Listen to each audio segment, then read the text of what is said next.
सो hello hi जय जगन्नाथ सांग मैंने बाकी कबाट बंद मुंडार गोटे फ्रेश चाट मसला पड़ी गोटे एपिसोड को आपण मन स्वागत। बाकी आपण मैंने ए चैनल रे ट्रैवल ब्लॉग देखिछंती, फैमिली ब्लॉग देखिछंती। बाकी आज गोटे गोटे नुआ ब्लॉग बनेबा आपण मैंने गेस करंतु कोन से ब्लॉग हबो। बाकी आपण मन को इंटरेस्ट लागे बोली मु एटा आशा करछि।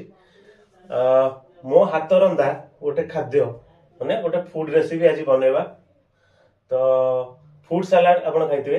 तो आज जेहेतु मु डाइटिंग करूची आउ नुआ वर्ष जाए मु निजको बहुत परिमाण रे निजर वेट कम चाहूची। तो सेति पई मु आज राति रे फूड सलाड बनेबी आ तो खाई सोइबी। बाकी फूड सलाड रो प्रिपरेशन कोन केमती होउची आपण माने कंप्लीट प्रिपरेशन वीडियो देखेबी कौन कौन पकाउची कौन कौन मसला पड़ुची आउ केमती कौन प्रिपरेशन होउची ताको देखेबी। तो कंटिन्यू करंतु। जय जगन्नाथ। आपण माने देखि पारुतबे मु फ्रूट सलाड पई गोटे कोबी गाजर किछिटा मूला गोटे आउ काकुडी तीनटा आउ रसुण पियाज टमाटर दही छेना सब रखिची। ताको वर्तमान काटी कोटी प्रिपरेशन करबा। प्रथमे काकुड़ी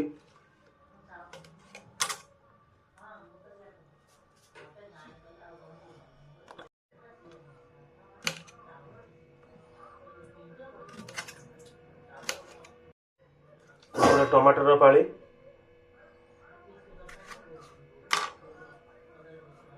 तापर गाजर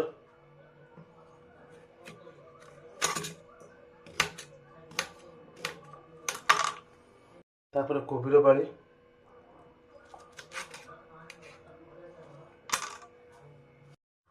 तापर छोट छोट पियाज रसुण आसी हाटरू छोट पियाज छोट रसुण तो टे एनर्जेटिक थाए।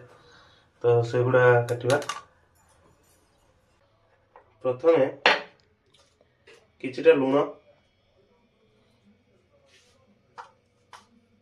स्वाद अनुसार तापर लंका गुंड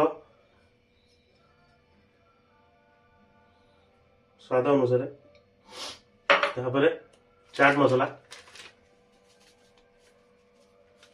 तापर धनिया मसला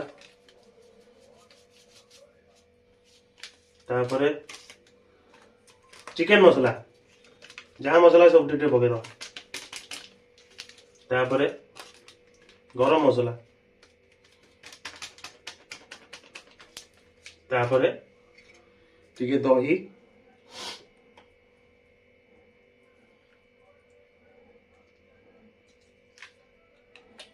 तापर छेना एटा होची बहुत भल क्वालिटी छेना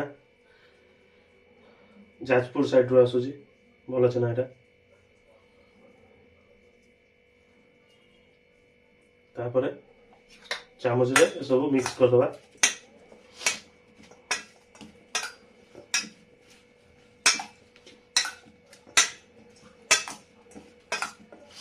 देखि पारथुबे कलर टा केमती पूरा एवर ग्रीन माने सबु माने कलर रो सम्मिश्रण रे गोटे वेजिटेबल सलाड हेची।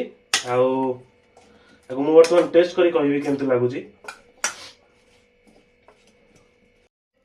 तो वर्तमान हमर ग्रीन वेजिटेबल सलाड रेडी हे जारसी। वर्तमान मु आपन माने टेस्ट करी कहबी केमती हेची। जहा बेले मो हाथ रंधा सब किसी निआर स्वाद प्रभाव पकाए मु एटा विश्वास करे जेकोसी खाना मु प्रिपेयर करे किसी निआर प्रभाव पकाए। बाकी मु रियल टेस्ट आपको जन कहबी।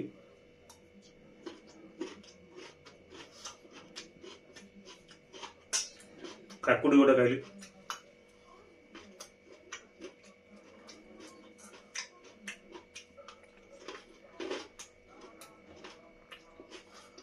हमारे टे अलना है ना बाकी सब ठीक ठाक अच्छी आउ टे चाट मसला पड़े तार टेस्ट बढ़।